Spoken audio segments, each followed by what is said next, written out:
ఒకసారట ఒక తల్లి ఇంట్లో కూర్చొని పేపర్లు కలెక్ట్ చేసింది. వాస్తవానికి ఆమె టీచరు. పేపర్స్ అని కరెక్షన్ చేస్తుంటే, ఆ తండ్రి అంటే తన భర్త సోఫాలో కూర్చొని సెల్ ఫోన్ చూసుకుంటున్నాడు.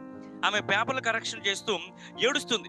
అడుగుతున్నాడు భర్త, "ఏమైంది? ఎందుకు ఏడుస్తున్నావు?" అంటే, "చూడండి, ఒక అమ్మాయి నువ్వు ఏమవ్వాలనుకుంటున్నావంటే సెల్ ఫోన్ అవ్వాలనుకుంటున్నానని రాసిందండి. దానికి నువ్వెందుకు ఏడుస్తున్నావు?" అంటే, "ఆ రాసింది ఎవరో కాదండి, మన అమ్మాయే రాసింది." ఎందుకు రాసిందంటే, ఆ అమ్మాయి వివరణ ఇస్తుంది ఆ పేపర్‌లో. "మా అమ్మ, మా నాన్న ప్రతిరోజు ఆఫీస్ నుంచి వచ్చిన తర్వాత ఎక్కువ సమయం సెల్ ఫోన్‌తోనే ఉంటారు.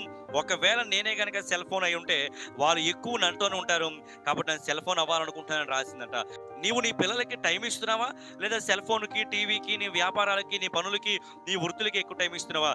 మీకున్న వస్తువులు, మీరు సంపాదించే డబ్బు కంటే మీ పిల్లలు విలువైన వారని గుర్తించి వారికి సమయాన్నివ్వండి. వారితో కొంతసేపు మాట్లాడండి. వారు యవ్వనస్తులైతే వారి విషయాలను తెలుసుకోండి. తద్వారా వారితో మీకు మంచి అటాచ్‌మెంట్ ఉంటుంది.